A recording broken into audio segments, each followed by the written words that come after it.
Simon Grant wiped the sweat from his forehead as he stepped out of his cargo ship. The twin suns of Kethera Prime burned hot overhead, casting long shadows across the rocky landscape. His ship needed repairs, nothing serious, just routine maintenance that would take a few hours. He had landed in a quiet area far from the busy spaceports, where the repair costs were cheaper and the scenery was better. The canyon nearby caught his attention. Red and orange rock formations stretched toward the sky like ancient towers. Simon had always liked exploring new places during his stops. It helped break up the loneliness of hauling cargo across the galaxy. He grabbed his water bottle and scanner, then headed toward the canyon entrance.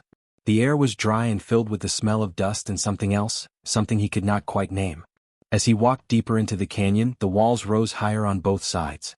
The temperature dropped slightly in the shade, which felt good after the heat outside. Simon enjoyed the quiet. Space travel meant constant engine noise and beeping alerts. Out here he could hear the wind and nothing else. Then he heard something different. A sound that did not belong to wind or rocks. It was high-pitched and desperate, like a cry for help. Simon stopped walking and listened carefully. There it was again, coming from somewhere ahead and to the left. He moved faster, following the sound around a corner. What he saw made him stop in his tracks. A young creature lay trapped beneath a pile of fallen rocks. It was a Dragonling, a member of the Kethran species that lived on this planet. Simon had seen adult Kethrans before from a distance. They were massive, with scales that shimmered in the sunlight and wings that could create powerful gusts of wind. This one was small, maybe the size of a large dog. The Dragonling's wing was bent at an unnatural angle, pinned under a boulder. Its scales, which should have been bright and colorful, looked dull and covered in dust. The creature's eyes were wide with fear and pain. When it saw Simon, it tried to pull away, making a weak hissing sound. Simon raised his hands slowly, trying to show he meant no harm. He activated his universal translator, a small device clipped to his belt. The translator beeped as it analyzed the Dragonling's sounds. "Please, hurts, alone?" The words came through broken and scared. Simon's heart ached. He knelt down a safe distance away, keeping his movements slow and calm. "I want to help you," he said gently. "Can you understand me?" The Dragonling's eyes focused on him. It made another sound and the translator worked again. "Flight group, left me, cannot fly, must keep moving?" Simon understood immediately. Migration season. He had read about it in the planetary guide. Kethrans traveled in large groups during certain times of the year, moving to different feeding grounds. The groups moved fast and covered huge distances. An injured member would slow everyone down. "They left you because you were hurt?" Simon asked, though he already knew the answer. "Weak. Cannot keep up. Migration waits for no one." The Dragonling's voice through the translator sounded so small and resigned, as if it had already accepted its fate. Simon felt anger rising in his chest. What kind of species abandoned their young? But he pushed the anger aside. Getting upset would not help right now. He needed to focus on the immediate problem. He stood and examined the rocks more carefully. The main boulder was too heavy for him to lift alone, but some of the smaller rocks around it could be moved. If he was careful, he might be able to create enough space to pull the Dragonling free without causing more injury. His ship's AI chose that moment to speak through his communicator. "Simon, I am detecting Kethran life signs in your vicinity. Adult Kethrans are highly territorial. I advise immediate return to the ship." Simon looked at the trapped Dragonling, then back at the canyon entrance. He could leave. The smart thing would be to avoid any trouble with territorial aliens. But when he looked into those frightened eyes again, he knew he could not walk away. "Noted," he told the AI. "But I am staying." He began removing the smaller rocks, working carefully to avoid causing a collapse. The Dragonling watched him with confusion mixed with hope. Every time Simon moved a rock, he checked to make sure the boulder remained stable. Sweat ran down his back despite the cooler canyon air. His hands grew sore, but he kept working. After 20 minutes he had cleared enough space. Now came the hard part. He needed to move the boulder just enough to free the wing. Simon braced his shoulder against the rock and pushed with all his strength. The boulder shifted slightly. The Dragonling whimpered. "I know it hurts," Simon said through gritted teeth. "Just a little more." He pushed again, muscles screaming. The boulder moved another few centimeters. It was enough. The Dragonling pulled its damaged wing free and scrambled away from the rocks, making sounds of pain and relief. Simon sat down heavily, breathing hard.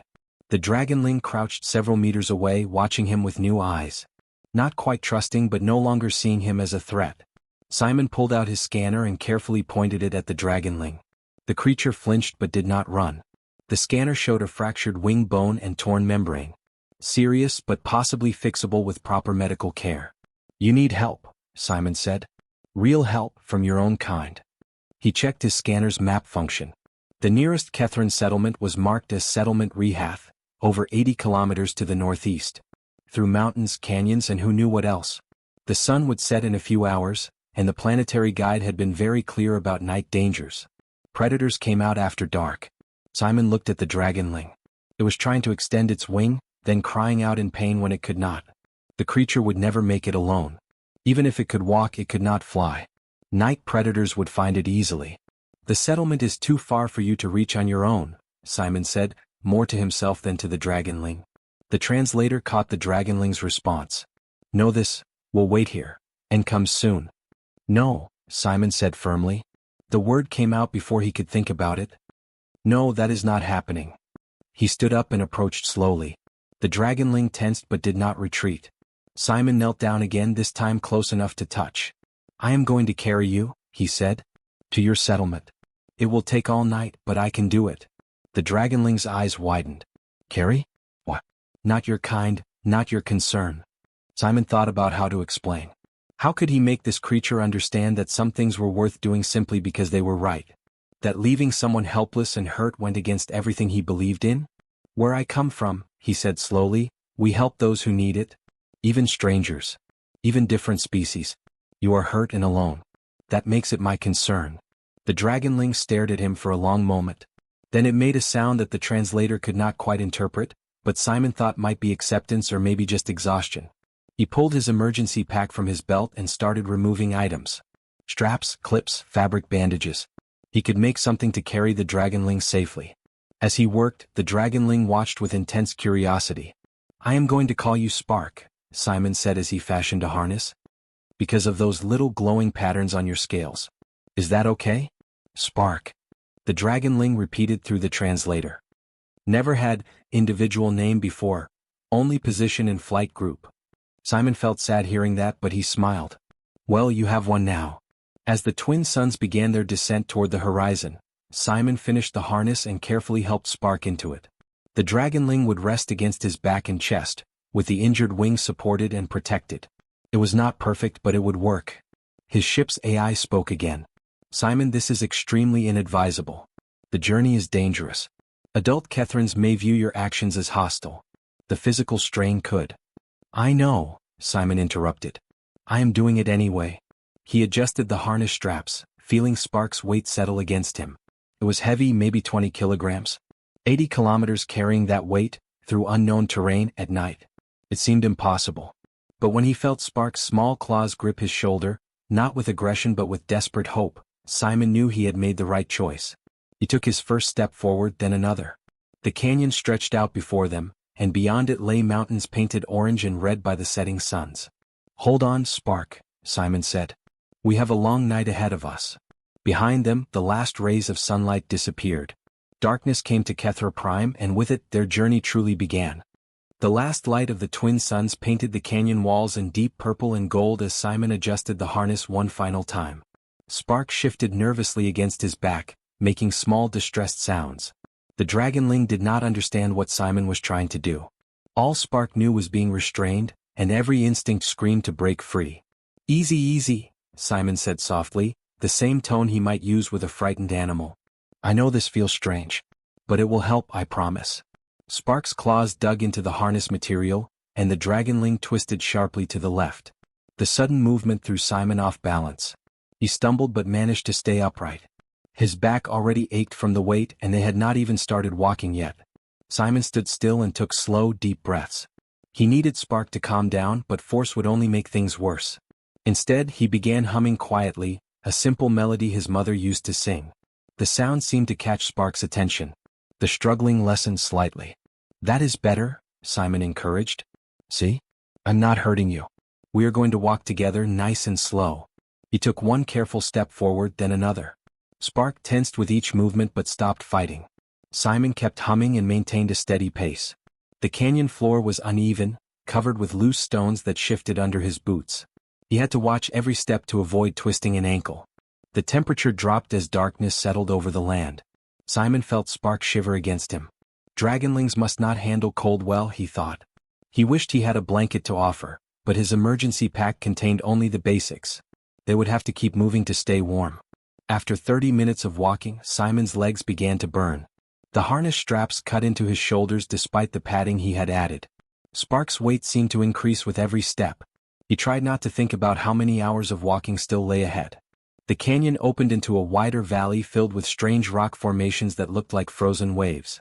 In the growing darkness, they cast eerie shadows. Simon activated the small light on his scanner, but its beam barely pushed back the night. He could see maybe 10 meters ahead, no more. That was when he heard the sound. A chittering noise, high-pitched and quick, coming from somewhere to his right. Then another answered from the left. Then more surrounding them. Simon's heart raced. He swept his scanner light across the rocks and caught glimpses of movement. Creatures about the size of cats, with segmented bodies and long tails that ended in sharp, blade-like points. Their eyes reflected the light, dozens of glowing dots in the darkness. Razor-tailed scavengers, Simon whispered, remembering the warnings from the planetary guide. Pack hunters. Aggressive. Dangerous. Spark made a frightened sound and gripped Simon's shoulders tighter. The Dragonling had sensed the threat too. The scavengers crept closer, their chittering growing louder. Simon could see them more clearly now. Gray-scaled bodies, multiple legs, and those terrible tails raised like scorpion stingers. His hand moved to the weapon on his belt, but he stopped. Firing would only attract more attention, and he could not fight off an entire pack while carrying Spark. He needed a different approach. Simon reached into his emergency pack and pulled out 3 flares. The scavengers had moved within 5 meters now, forming a loose circle. He could smell them, a sharp acidic odor that made his nose wrinkle. Hold tight, he told Spark. He struck the first flare against a rock. It burst into brilliant red light with a sharp hissing sound. The scavengers shrieked and scattered backward, their eyes unable to handle the sudden brightness. Simon immediately threw the flare as hard as he could to the right, far into the rocks. The scavengers turned as one and rushed toward the flare, drawn by the light and movement. Simon did not waste the opportunity. He struck the second flare and threw it in the opposite direction, behind them. More scavengers peeled away to investigate. Then he struck the third flare and held it high as he started running. Not toward either group, but straight ahead, through the gap their distraction had created. His boots pounded against stone as he moved faster than he thought possible with Spark's weight on his back. The scavengers realized the trick quickly. Their chittering turned angry. Simon heard them pursuing, their many legs clicking against the rocks. But he had gained precious distance. He ran between 2 tall stone formations, then cut sharply left, breaking their line of sight. He kept the flare raised, kept running, his lungs burning. Spark bounced against him with each jarring step, making small sounds of distress. Simon hated causing the Dragonling pain, but stopping meant death for both of them. Finally, the chittering faded. The scavengers had given up or lost their trail. Simon slowed to a walk, then stopped completely. He bent forward, gasping for air. Sweat poured down his face despite the cold night air. Every muscle trembled from exertion and adrenaline. "We made it," he panted. Spark's grip on his shoulders had changed. No longer the panicked clutching of before, but something firmer, more deliberate. The Dragonling was holding on to help distribute weight to make carrying easier. Simon felt a small surge of warmth in his chest. Spark was beginning to trust him. He dropped the dying flare and let his breathing return to normal. When he stood straight again, Spark shifted position slightly, settling more comfortably against the harness. The Dragonling's head rested near Simon's shoulder now, no longer pulling away. "Thank you," Simon said quietly, "for holding on like that. You helped." Spark made a sound that might have been acknowledgement. The translator had gone quiet, saving power, but Simon thought he understood anyway. They continued walking. The ground began to slope upward, making each step harder. Simon's thighs burned. His shoulders felt raw under the harness straps. But he pushed forward, one foot in front of the other, focusing only on the next step and nothing else. Then something amazing happened. A small burst of flame appeared near his left shoulder. It lasted only a second, but it illuminated the path ahead clearly. Simon stopped in surprise and looked back at Spark. "Did you do that?" he asked. Another small flame burst, this time lasting a bit longer. In its orange glow, Simon could see Spark's eyes watching him. The Dragonling made a sound. "Light can make light, help you see." The translator crackled to life briefly. Simon laughed, actual joy bubbling up despite his exhaustion. That is brilliant, Spark. Yes, that helps so much. They developed a rhythm. Every minute or so, Spark would create a small flame burst that lit their path. The light was not as bright as his scanner, but it lasted longer and covered more ground. Simon could see obstacles ahead and plan his route better. As they climbed higher, Simon started talking. Partly to keep himself alert, partly to strengthen the bond forming between them. You know, Earth is very different from here, he began. We have only one sun and it is yellow, not white like yours. And we have water, so much water. Oceans that stretch farther than you can see. Spark created another flame burst, and Simon took it as encouragement to continue. Humans, that is what my species is called. We used to only live on Earth. But we were curious. We wanted to see what else was out there. So we built ships and flew into space. Some people thought we were crazy. Space is dangerous, they said. Stay where it is safe. He paused to catch his breath as the slope grew steeper. Spark waited, then provided more light. But we went anyway. And we found so many incredible things. Other species, other worlds. We learned that the galaxy is full of life and wonder. We also learned that sometimes, the most important moments are the ones where you choose to help someone, even when it is hard. The path leveled out briefly, giving Simon's legs a moment of relief. Stars filled the sky above, unfamiliar constellations that reminded him how far from home he truly was. My grandmother used to say that strength is not about how much you can lift or how fast you can run. Real strength is about refusing to give up when everything tells you to quit. It is about doing what is right even when no one is watching. Another flame burst from Spark, brighter this time. Simon thought he saw understanding in those alien eyes. That is why I am carrying you, Spark. Not because I am strong enough. Honestly, I am not sure I am. But because leaving you felt impossible. Does that make sense? Spark's claws tightened on his shoulders, a gentle squeeze that felt like an answer. Yes, it seemed to say. Yes, I understand. They walked on through the darkness, human and dragonling both far from home. The night stretched endlessly ahead, full of unknown dangers. But Simon's steps felt lighter now. He was not alone in this anymore. Sparks' flames lit their way, small bursts of hope pushing back the dark. Simon's legs moved like they belonged to someone else. Each step felt distant and disconnected, as if his body operated on autopilot while his mind drifted somewhere far away. The stars above blurred together. He blinked hard, trying to focus, but exhaustion pulled at him like a heavy blanket. His scanner showed the time. Midnight. They had been walking for 6 hours straight, with only brief pauses to catch his breath. The settlement was still over 40 kilometers away. The number felt impossible. Spark created another flame burst, and in its light Simon saw what lay ahead. His heart sank. A ravine cut across their path, deep and wide. An old bridge spanned the gap, but calling it a bridge was generous. It consisted of rotting wooden planks suspended by frayed cables. The whole structure swayed gently in the night wind. Simon approached the edge and looked down. His scanner's light could not find the bottom. Just darkness dropping away into nothing. He looked at the bridge again, then at his map. The next crossing point was 15 kilometers out of their way. 15 kilometers he did not have the strength to walk. We have to cross here, he said aloud, though he was not sure if he was talking to Spark or himself. He tested the first plank with his boot. It creaked but held. The second plank felt softer, less stable. Simon took a deep breath and stepped onto the bridge. It swayed immediately and Spark made a frightened sound. I know, Simon whispered. I'm scared too. But we have no choice. He moved slowly, testing each plank before putting his full weight on it. The bridge swung with every step. Wind gusted through the ravine, making the cables groan. Simon kept his eyes forward, refusing to look down. His hands gripped the cable railings so tight his knuckles turned white. Halfway across, he stepped on a plank that crumbled under his weight. His foot plunged through and he fell forward. For a terrifying moment, Simon thought they would both tumble into the darkness. His hands slipped on the cables. He felt himself tipping sideways toward the edge. Then something wrapped around his right arm, strong and firm. Spark's tail had coiled around him, the dragonling's muscles straining to hold them both steady. Simon's free hand caught a cable and he pulled himself back to balance. The broken plank fell away, taking several seconds before a distant clatter echoed from below. Simon stood frozen, breathing hard.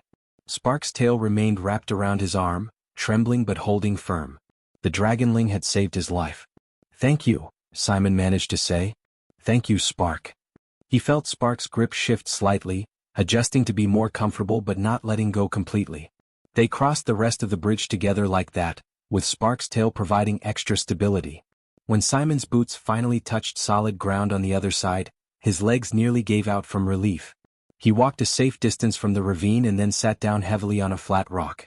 His whole body shook. Spark climbed down from the harness and settled on the ground beside him, the Dragonling's injured wing tucked carefully against its side. Simon pulled out his water bottle and took a long drink. Then he offered it to Spark. The Dragonling sniffed the bottle curiously before figuring out how to drink from it. Water dribbled down Spark's scaled chin, and the sight made Simon smile despite his exhaustion. He retrieved a nutrition bar from his pack and broke it in half. One half he ate himself, forcing down the bland food. The other half he offered to Spark. The Dragonling examined it carefully, then nibbled a corner. Spark's eyes widened and the rest of the bar disappeared quickly. "Good, right?" Simon said. "Not the best meal, but it gives you energy." Spark made a sound and the translator activated. "Energy, what is?" Simon thought about how to explain. "Energy is what keeps you going when you are tired. Humans, we are not the fastest species in the galaxy. We are not the strongest either. But we can keep going for a very long time. We call it endurance." "Endurance," Spark repeated slowly, practicing the word. "Yes, exactly. Endurance means not giving up. It means taking one more step even when you think you cannot." Simon took another drink of water.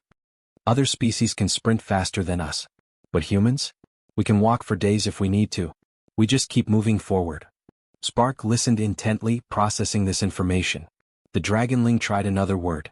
"Forward." "Forward" means ahead, toward where we are going. Simon pointed in the direction of the settlement. "We keep moving forward until we reach your home." "Home?" Spark's voice through the translator sounded sad. Flight group was home. Now no home. Simon felt his chest tighten. He reached out slowly and gently touched Spark's shoulder. "You will have a home again. I promise." They sat in silence for a few minutes, both gathering strength. Simon knew they needed to keep moving, but his body begged for rest. Just 5 more minutes, he told himself. "Then we go." A roar shattered the quiet night. Simon jumped to his feet, his hand going to his weapon. Spark scrambled behind him, making frightened sounds. A massive shape descended from the sky, wings creating powerful gusts that nearly knocked Simon over. An adult Kethran landed 20 meters away. It was enormous, 3 times the size of a cargo transport. Its scales gleamed like metal in the starlight, and its eyes blazed with anger. The creature's wings spread wide in a threat display. "Why do you carry a failed youngster?" The Kethran's voice boomed through the translator. "Why do you trespass in our territory?"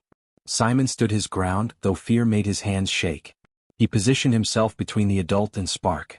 "This youngster was abandoned and injured. I am taking Spark to settlement rehab for medical help." "Spark."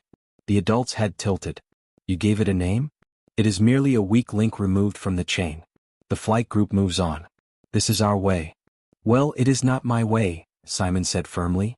"Where I come from, we do not leave the vulnerable to die. We help them. We protect them." The adult Kethran moved closer, each step making the ground tremble. "You are a fool human. That youngster will never fly properly again. It has no value to the flight group. You waste your strength on nothing." Simon felt anger rising, hot and fierce. "Spark is not nothing. Every life has value whether they can fly or not. Maybe your species does not understand that, but humans do." The adult reared back, clearly shocked. No one apparently spoke to Kethrans this way, especially not small aliens carrying their abandoned young. Spark peeked around Simon's legs, watching the confrontation with wide eyes. The massive Kethran studied them both for a long moment. Then something changed in its expression. "You truly believe the youngster has worth?" "Yes," Simon said without hesitation. "Spark saved my life an hour ago on a bridge. That is worth more than any ability to fly fast." The adult was quiet, processing this. Finally it spoke again, voice less angry. "I too was left behind once, many seasons ago. A wing injury like this one. I survived by chance, by finding shelter in a storm. The flight group never came back." Simon's anger faded, replaced by understanding. "I am sorry that happened to you." The Kethran shook its great head. "Do not be sorry. It taught me strength. But perhaps." The creature paused, seeming to struggle with the words. "Perhaps there are different kinds of strength." The adult turned and pointed with its wing toward a cluster of rocks to the northeast. "An old outpost lies that way 2 kilometers. Abandoned for many years. You can shelter there. A storm comes soon. You will not survive it in the open. Simon looked where the Kethrin pointed and saw dark clouds gathering on the horizon, lit from within by distant lightning. Thank you, he said sincerely. The adult nodded once. What you do is foolish, human. But it is also. The Kethrin searched for a word. Brave. May your endurance carry you to dawn. With a powerful thrust of wings, the adult Kethrin launched into the sky and disappeared into the darkness. Simon stood still for a moment, processing what had just happened. Then he felt Spark press against his leg, seeking comfort. Come on, Simon said, adjusting the harness. We have shelter to reach before that storm arrives. Spark climbed back into the harness, this time without resistance. As they walked toward the outpost, the Dragonling practiced new words quietly. Endurance. Forward. Brave. The wind picked up, carrying the smell of rain. Lightning flashed closer now. Simon quickened his pace despite his screaming muscles. They crested a small hill and saw the outpost ahead, a squat building made of dark stone, partially crumbled but still standing. The first drops of rain began to fall as they reached the entrance. Simon ducked inside just as the storm broke in full fury. Thunder crashed overhead and rain pounded the rocks outside like drums. But they were safe. They were dry. And they were together. Simon sank to the floor, finally allowing himself to rest. Spark curled up beside him, the Dragonling's body warm against his side. Outside the storm raged. But inside the old outpost, human and Dragonling found peace. We are halfway there, Simon whispered. Just a little bit more. Spark's tail wrapped gently around Simon's wrist, a gesture of trust and companionship. They would rest and then they would continue forward. The outpost smelled of old stone and dust, but it was dry and that was all that mattered. Simon used his scanner light to examine their shelter. The building had once been some kind of research station, judging by the broken equipment scattered around. Most of the roof remained intact, though rain dripped through cracks in a few places. A small room in the back looked the most protected. Come on, Spark. Let us get you settled in there. They moved to the back room and Simon helped Spark out of the harness. The Dragonling moved stiffly, clearly in pain from the long journey. Simon's heart ached seeing Spark struggle. He had been so focused on getting to safety that he had not properly cared for the injury since freeing Spark from the rocks. Let me look at your wing, Simon said gently. I need to make sure it is healing properly. Spark hesitated, then slowly extended the damaged wing. Even in the dim light from Simon's scanner, he could see the problem. The wing membrane was torn and swollen. The bone had shifted slightly during their journey. It needed to be realigned and secured better. Simon pulled out his emergency medical kit. It was designed for humans, but the basics would work for any creature. Antiseptic, bandages, splinting materials, and pain medication. He hoped the pain medication would be safe for Kethrins. The dosage would have to be carefully estimated based on Spark's size. This might hurt at first, Simon warned. But then it will feel better. Do you trust me? Spark looked at him with those large eyes and made a sound. The translator spoke. Trust. Yes. Simon helped Spark. Hearing his name from the Dragonling filled Simon with warmth. He cleaned his hands with antiseptic, then carefully began examining the wing. Spark flinched but stayed still. The bone needed to be straightened. Simon took a deep breath. He had set bones before, years ago during his basic medical training, but never on an alien creature. On 3, he said. 1, 2, 3. He pulled firmly and felt the bone click back into alignment. Spark shrieked, a sound of pure pain that made Simon's stomach twist. But it was done. He quickly applied a thin splint along the bone and secured it with careful wrapping. Then he cleaned the torn membrane and applied antiseptic. Spark trembled through the whole process but never pulled away. Finally, Simon gave Spark a small dose of pain medication mixed with water. Within minutes, the Dragonling's trembling eased. The tension left Spark's body, and the scales began to change. They grew brighter, shifting from dull gray to shimmering copper and gold. Patterns appeared that Simon had not noticed before, swirls and spirals that glowed faintly. Your scales? Simon said in wonder. They are beautiful. Spark looked at its own body, then at Simon. Gratitude patterns. Show feelings inside. When happy, when thankful, scales show it. You are happy? Simon asked, surprised. Even with everything that has happened? Yes. Because not alone. Because Simon came. Spark's scales brightened even more. Never had gratitude before. Strange feeling. Good feeling. Outside, the storm raged harder. Lightning lit up the cracks in the walls and thunder shook the old building. But inside their small room, Simon felt peaceful. He sat down next to Spark, his back against the wall. His body screamed for sleep, but he wanted to talk more. On Earth, we have animals called elephants, Simon began. Huge creatures much bigger than me. They live in family groups and travel together like your flight groups. But here is the interesting part. When one elephant gets hurt or sick, the others stay with it. They protect it until it heals. Sometimes they carry the weak ones when they cannot walk. Spark listened intently, head tilted. Not leave behind? Even if slow. Not even if slow. They believe the group is stronger when everyone is together. Simon smiled. We also have dolphins, creatures that live in the ocean. When a dolphin is injured, others will lift it to the surface so it can breathe.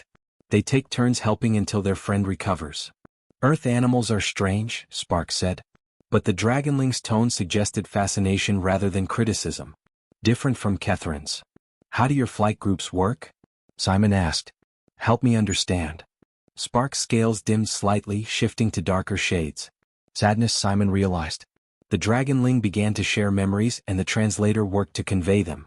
Images formed in Simon's mind, though he was not sure if Spark was somehow projecting them or if his imagination was filling in the gaps.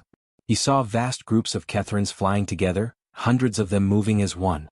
They flew fast and far, their wings beating in perfect rhythm. The beauty of it took his breath away. But then he saw what happened when one fell behind. The others did not slow down. They did not look back. The flight group moved on and the struggling one disappeared from view. Speed is life, Spark explained. Strength is survival. This is what we are taught from hatching. Fast flyers eat first. Strong flyers lead. Weak ones do not matter. But that is so cruel, Simon said, unable to hide his feelings. Not cruel. Just the way. Spark's scales flickered between dark and light, showing confusion. But Simon's way is different. Simon could leave Spark. Would be easier. Would be safer. But Simon stays. Why? Simon thought carefully about his answer. Because I believe every life has value, not just the strong or fast ones. I believe we become better when we help each other. Maybe humans are not as fast as Catherines. Maybe we are not as strong. But we have something else. We have compassion. We have the ability to care about others even when it is hard. Compassion, Spark repeated slowly. Caring even when hard. This is human strength. Yes, Simon said. This is our strength. They sat in comfortable silence for a while, listening to the rain. Simon's eyes grew heavy. He tried to fight sleep, but exhaustion won. His head nodded forward and darkness took him. He did not know how long he slept. When awareness returned, it came gradually. He felt warm. Safe. He opened his eyes and found Spark curled protectively around him, the Dragonling's body providing warmth. One of Spark's eyes was open, watching the entrance to their room. Spark? What are you doing? Keeping watch, the Dragonling answered. Simon rests. Spark protects Simon now. Fair exchange. Simon's throat tightened with emotion. This small, injured creature was trying to protect him. Thank you, Spark. That means a lot. Dawn comes soon, Spark said. Storm is ending. We go forward again. Simon pulled himself to his feet and looked outside. The rain had stopped. The sky was beginning to lighten in the east, showing the first hints of the twin suns. They had maybe 3 hours of rest. Not enough, but it would have to do. He stretched and his muscles protested violently. Every part of his body hurt. His shoulders were raw from the harness. His legs felt like they were made of stone. He was not sure he could take another step, let alone walk the remaining distance. I do not know if I can do this, Simon admitted quietly. My body is giving out. Spark stood and walked over to him. The Dragonling looked up at Simon with determination in those alien eyes. Simon has endurance. Simon keeps moving forward. Simon is brave. These are Simon's words. Spark believes them. The Dragonling's faith in him was humbling. Here was this creature who had been abandoned, injured, and traumatized, yet Spark believed in him completely. Simon could not let that faith be misplaced. You are right, Simon said, feeling strength return to his spirit if not his body. We are almost there. Just a little bit farther. He helped Spark back into the harness, moving slowly to avoid jarring the injured wing. This time, Spark settled immediately, position already familiar. The Dragonling's weight felt even heavier than before, but Simon refused to think about it. They stepped out of the outpost into the pre-dawn light. The landscape looked different after the storm. Puddles reflected the pale sky. The air smelled clean and fresh. Steam rose from the warming rocks as the first sun peeked over the horizon. Simon took one step. Then another. His legs shook but they held. Spark created a small flame burst, no longer for light but for encouragement.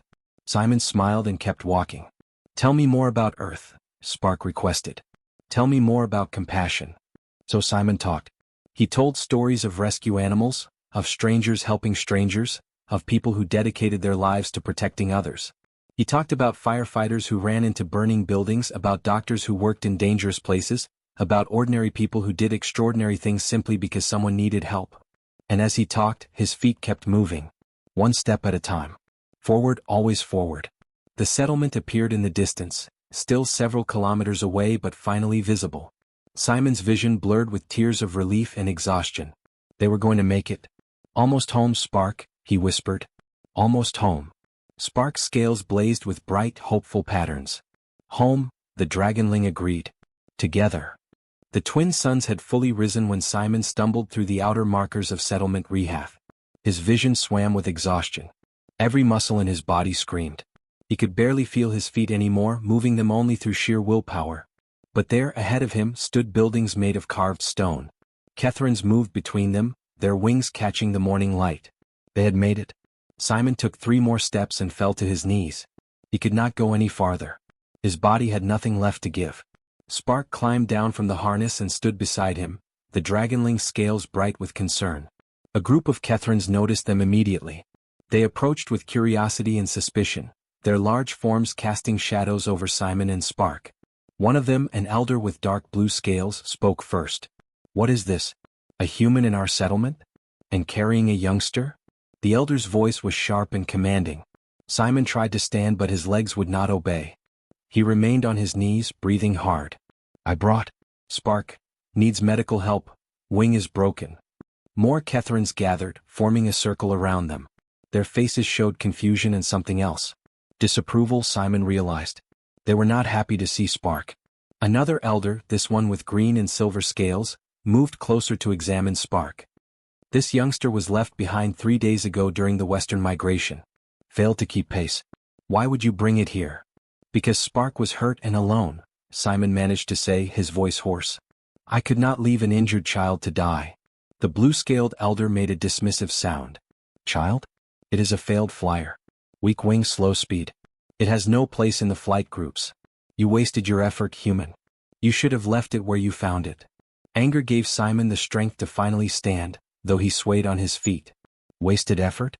I carried Spark 80 kilometers through the night. Through predators and storms and dangers you cannot imagine. And you call that wasted?" "Yes," the elder said coldly. "Because this youngster will never fly properly. It will always be slow, always be weak. What purpose does it serve?" Simon's hands clenched into fists. His exhaustion transformed into fury. "What purpose? The same purpose as any living being. Spark has thoughts and feelings. Spark saved my life on a bridge. Spark kept watch while I slept. That is purpose enough." The gathered Kethrons shifted uncomfortably.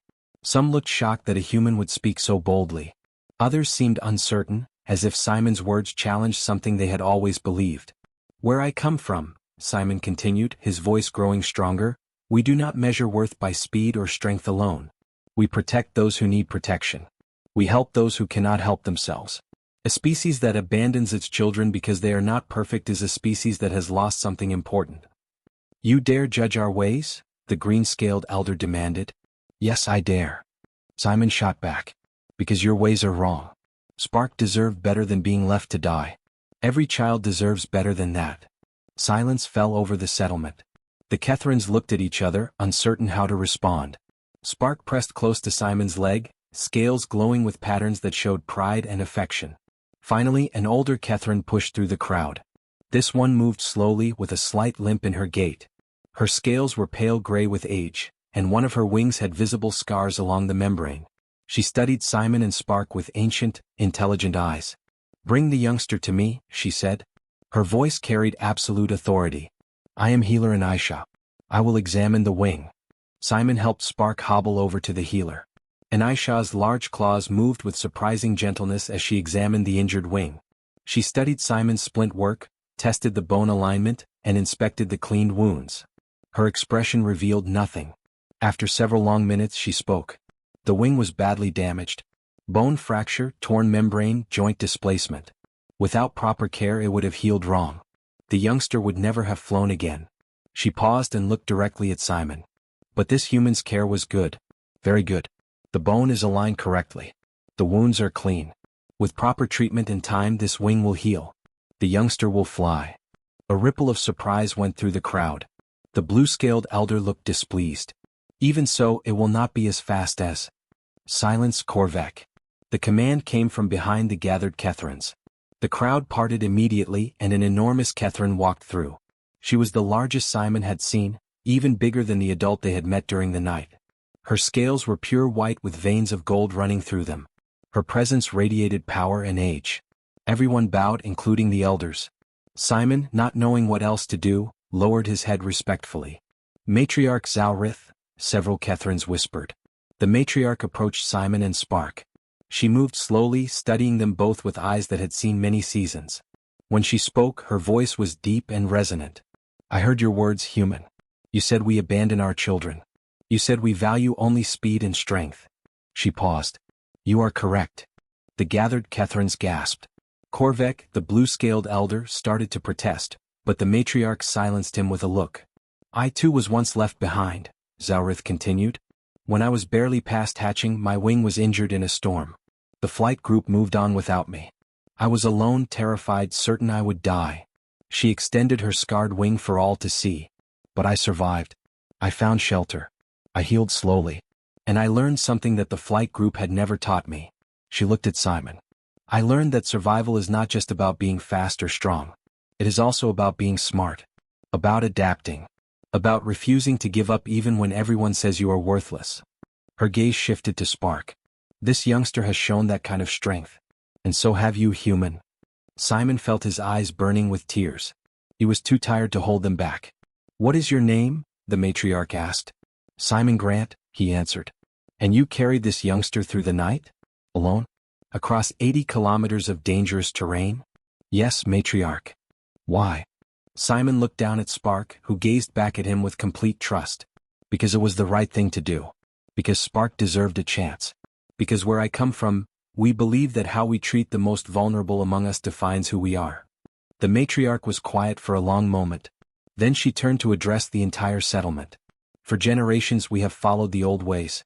The flight group moves fast and leaves the weak behind. We have told ourselves this makes us strong. But perhaps we have confused strength with cruelty.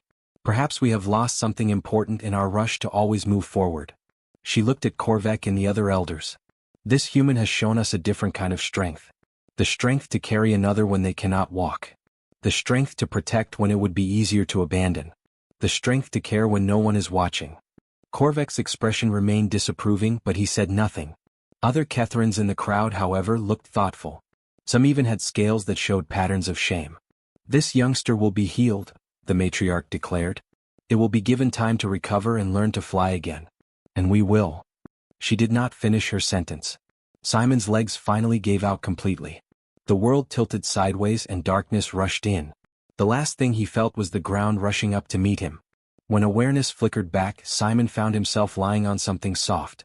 His eyes would not open properly. He heard voices around him, speaking in the Kethran language that his translator was too far away to interpret. But he felt something warm pressed against his side. Spark. He managed to crack one eye open. He was in some kind of healing chamber. Soft light came from glowing stones in the walls. Spark lay curled next to him, the Dragonling's body warm and comforting. A Kethran healer approached and tried to move Spark away. The Dragonling's response was immediate and fierce. Spark hissed, small flames sparking around its mouth, refusing to budge from Simon's side. The youngster will not leave the human, Simon heard someone say. They are bonded now. Unusual but genuine. Simon tried to speak, but only a whisper came out. Spark, stay. He felt Spark's tail wrap around his wrist, gentle but firm. The Dragonling's scales glowed with protective patterns. Rest, Simon Grant, a voice said. It sounded like the matriarch. You have earned it. Both of you have. Darkness claimed him again, but this time it was peaceful. He was safe. Spark was safe. They had made it. Together they had made it home. Simon woke slowly, his consciousness rising like bubbles through water. His body felt heavy but no longer painful. The exhaustion that had consumed him was gone, replaced by a deep, restful calm. He opened his eyes and found himself staring at a ceiling made of smooth stone that glowed with soft blue light. He was still in the healing chamber. But something felt different. Something had changed. Then he felt it. A presence in his mind that was not his own. Not intrusive or frightening but warm and familiar. Emotions flowed through him that were not his emotions. Curiosity, relief, joy. And beneath it all, a deep affection that made his heart swell. Spark. Simon turned his head and saw the Dragonling curled beside him, still in the same position as before. But now he could feel what Spark felt. Not thoughts exactly but emotions and impressions. He knew without being told that Spark was happy he had awakened. He knew that Spark had been worried. He knew that Spark cared for him deeply. What is happening? Simon whispered. Spark's eyes opened, and the Dragonling's scales brightened immediately. Simon awake. Simon rested. The words came through the translator, but Simon also felt the joy behind them, doubled in intensity. Healer Anisha entered the chamber, her movements careful and deliberate. She studied Simon with those ancient eyes, then nodded as if confirming something. You feel the bond, she stated rather than asked. Bond? What bond? Simon tried to sit up, and Anisha helped him with surprising gentleness for such a large creature. A life bond. Extremely rare among Kethrans. It forms when one saves another's life at great personal cost, and when trust becomes absolute. Anisha's scarred wing folded against her back. The bond allows both beings to sense each other's emotions, sometimes even share thoughts. It is considered sacred among our people. Simon looked at Spark and the Dragonling gazed back. He felt Spark's happiness, Spark's wonder at the connection between them. But I am not Kethran. How is this possible? It should not be possible, Anisha admitted. In all our history, life bonds have only formed between Kethrans. Never with another species. You and this youngster have done something unprecedented. The matriarch entered the chamber, her massive form filling the doorway. You slept for a full day and night, Simon Grant. Your body needed the rest after what you endured. Simon felt Spark's nervousness at the matriarch's presence and reached out to gently touch the Dragonling. The contact seemed to calm them both. How long have I been here? 30 hours, Zalrith replied. During that time much has been discussed. Your actions have caused quite a stir in our settlement. Some, like Elder Korvek, believe you interfered with our natural ways. Others. She paused, her scales shifting to show thoughtful patterns. Others have begun to question whether our ways are as right as we have always believed. I did not mean to cause trouble, Simon said. I just wanted to help Spark. And in doing so, you held up a mirror to our culture. The matriarch moved closer. 12 Kethrans have come forward in the past day. 12 adults who were once abandoned as youngsters and survived by chance or luck. They lived in shame, hiding their past. But your actions gave them courage to speak. Simon felt shock ripple through him. 12? That many? Perhaps more who have not yet found their voice. Zalrith's expression was somber. We have been abandoning our children for generations, telling ourselves it makes us strong. But all we have done is create fear and pain. Spark pressed closer to Simon and he felt the Dragonling's emotions. Hope mixed with uncertainty. A desire to believe things could change. I am making a declaration today, the matriarch continued. From this day forward, injured youngsters will not be abandoned. They will be given time to heal. We will create healers who specialize in wing injuries. We will build places where the young can recover safely. She looked directly at Spark. We will remember that speed and strength are not the only measures of worth. Tears ran down Simon's cheeks. He did not try to hide them. Through the bond, he felt Spark's overwhelming gratitude and joy. The Dragonling's scales blazed with patterns so bright they lit up the entire chamber. This is because of you, Zalrith said to Simon. One human who refused to walk away. One human who showed us that compassion is not weakness but strength. Will the others accept this change? Simon asked. Some will resist. Change is always difficult. But the matriarch's word is law, and I have lived long enough to know when tradition has become cruelty. She turned to leave then paused. You are welcome to stay in settlement Rehath as long as you wish. We would be honored to have you. After the matriarch left, Anisha examined both Simon and Spark thoroughly. Simon's body had recovered well, though his shoulders bore scars from the harness.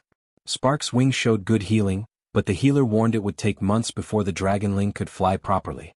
Months? Spark's scales dimmed with disappointment, and Simon felt the emotion echo in his own chest. Healing takes time, Aisha said gently. But with proper care and exercise your wing will grow strong again. It will always bear scars, but scars are proof of survival. Simon made his decision in that moment. I will stay, he announced. I will stay here until Spark can fly. Through the bond he felt Spark's explosion of joy. The Dragonling jumped up despite the injured wing and wrapped both front legs around Simon's arm, making happy chirping sounds that needed no translation. The months that followed were unlike anything Simon had experienced. He sent a message to his cargo company explaining he was taking extended leave. To his surprise they were supportive. Apparently, the story of the human who carried a Dragonling through the night had spread across multiple worlds. Some called him a hero. Others called him a fool. Simon did not care what they called him. He spent his days helping Spark with wing exercises. Aisha taught him how to massage the healing muscles, how to encourage proper movement, how to strengthen the damaged areas. Spark worked hard, determined to fly again. Simon felt every frustration when progress was slow and every triumph when the wing extended a bit farther. In the evenings, Simon taught Spark more human words and concepts. Spark's language skills improved rapidly, moving from simple words to full sentences. The Dragonling was curious about everything, asking endless questions about Earth, about humans, about Simon's life before they met. Why were you alone? Spark asked one night as they watched the twin suns set. No flight group? No family? Simon smiled sadly. Humans often live alone when we are adults. My family is on Earth, very far away. I chose a life of traveling, seeing new worlds. Sometimes it is lonely, but I thought that was just how life had to be. Not anymore, Spark said firmly. Now you have me. I am your family. Through the bond, Simon felt the absolute certainty behind those words. His throat tightened with emotion. Yes, he agreed. You are my family, Spark. Always. 5 months passed. Spark's wing had healed remarkably well. The scars were visible, silver lines across the copper scales, but the wing was strong and flexible. Aisha declared it was time for a test flight. Simon had prepared for this day. He had built a simple glider, based on human designs but adapted for Kethera Prime's atmosphere. If Spark was going to fly, Simon wanted to fly too, to share that experience through their bond.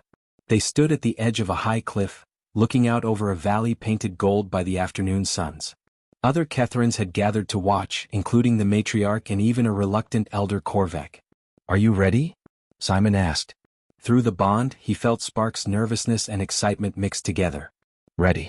We fly together? Together, Simon confirmed. He strapped into the glider while Spark stretched both wings. The scarred wing moved smoothly, almost as well as the other. Spark took a running start and leaped off the cliff. For a heart-stopping moment, the Dragonling dropped. Simon felt Spark's panic through the bond. Then the wings caught air and Spark soared upward, climbing into the sky with powerful strokes. Joy. Pure, absolute joy flooded through the bond. Simon launched his glider and felt the same sensation as wind caught the fabric wings. They flew together, human and Dragonling, circling above the valley. Simon looked over and saw Spark's scales blazing with the brightest patterns he had ever seen. Through the bond, emotions flowed between them. Gratitude. Love. Belonging. Home. Below, the gathered Ketherans watched in silence. Then the matriarch spread her wings and joined them in the sky, a gesture of honor and acceptance. Others followed. Soon the sky was filled with Ketherans, all flying together, celebrating not just Spark's recovery but something larger. A change. A transformation. Simon guided his glider in a gentle spiral, and Spark matched his movements perfectly. They were connected in ways that went beyond the bond, beyond species, beyond words. One night of choosing compassion over convenience had changed everything. It had changed Spark from an abandoned youngster into a beloved family member. It had changed Simon from a lonely cargo hauler into someone who belonged. And it had changed an entire culture's understanding of what it meant to be strong. As the twin suns painted the sky in shades of orange and purple, Simon and Spark flew side by side. Their scars, both visible and invisible, were proof not of weakness but of survival. Of choosing to keep going when everything said to give up. Of endurance. Of moving forward. Of being brave. And most importantly, of compassion. The uniquely human strength that had bridged the gap between two species and created something beautiful. Below them, Settlement Rehath was building its first healing center for injured youngsters. The old ways were changing slowly but surely. All because one human had refused to leave someone behind. Simon felt Spark's happiness through the bond and sent his own feelings back. No words were needed. They understood each other perfectly. They banked together and flew toward the setting suns, two unlikely friends who had become family. The night that had transformed them both was over, but its effects would last forever. In the sky above Kethra Prime, human and Dragonling flew as one, proof that strength comes in many forms, and the greatest strength of all is choosing to care.